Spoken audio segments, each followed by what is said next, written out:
program, and they're extremely lucky to have the coach that they have, in my opinion. He's a guy that he's an overachiever, a very close friend of mine, and I really admire their program a lot. So that being said, we got to match them in those areas.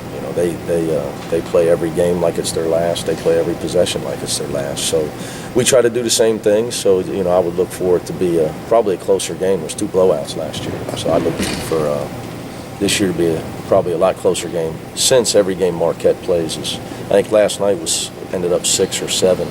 Their Seton Hall game, and that's a blowout for them. Their other 2 games were overtime at 1 point. So I would think that with this Marquette team, they've been playing a lot of close games. Do you have to change anything if Cash doesn't go in this game, and do you have any update on him? He's John Rambo, day by day. If he obviously there's minor adjustments that we'll make that are some pluses, some minuses. It makes obviously probably become a bigger physical team when he's out of the lineup, but when you really evaluate the film, we played a lot of quality minutes without him. Minus the last minute and the barrage of missed free throws and giving up second chance points when the game was over. But we did a lot of really good things without him on the floor. We have enough veterans and enough talent. But as far as he goes, it's day to day. So the door is open. He could play. He's John Rambo, day by day. How valuable has Jaquon Parker been for you, having an extra guy who can bring the ball up against pressure? Well, when we try to recruit guys like that, that's a big thing for us in recruiting, trying to recruit basketball players and not necessarily position guys. He's been valuable, not just bringing the ball up. Sometimes he plays point. Sometimes he's your best rebounder. I don't think you can put a value on what he's brought to our program as far as elevating our talent, our toughness over the last 4 years. When you look at senior day this year, with him and Cash, I mean, you can really look at the last couple of years, the rise of our program, and really pin it on some talented guys that have really helped us. And his toughness has been a huge factor, but his versatility as well. And whether it's handling the ball, getting us some games it's scoring, some games it's rebounding. You talked before the season about how important it was to find a backup point guard for Cash, and you talked mostly about Julon and Jermaine. Jermaine's been hurt. Have you been able to find that? Well, yeah. Jeremiah, I mean. Yeah. G, for him, he's played really solid in his minutes. He's had an issue with careless fouls when he's in the game, and sometimes he overdoes it with his ball pressure. But he's gained a lot of confidence shooting the ball. He's an excellent free throw shooter. The more minutes he plays, the more he's going to get open looks and get himself a chance to get to the foul line.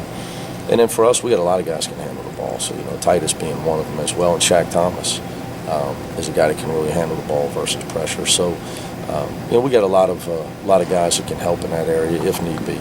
With the home versus road thing, do you try and do anything different, or do you view it kind of just a weird coincidence that's happened lately? I have a lot of opinions on that. Probably all of them are baseless and pointless.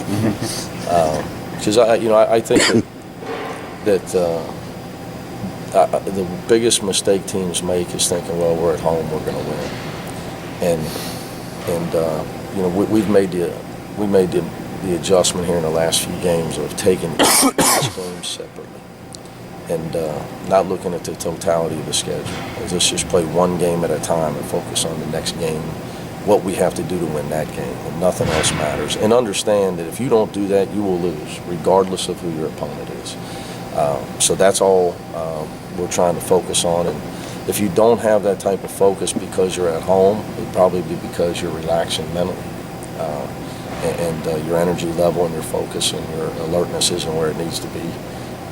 But I think a lot of it goes in it. Maybe the other team played well too, because there's good teams in this league. You think the focus thing is something that has happened here, I guess, with a few of those games maybe? Tough to say. I don't like taking things away from teams when they win.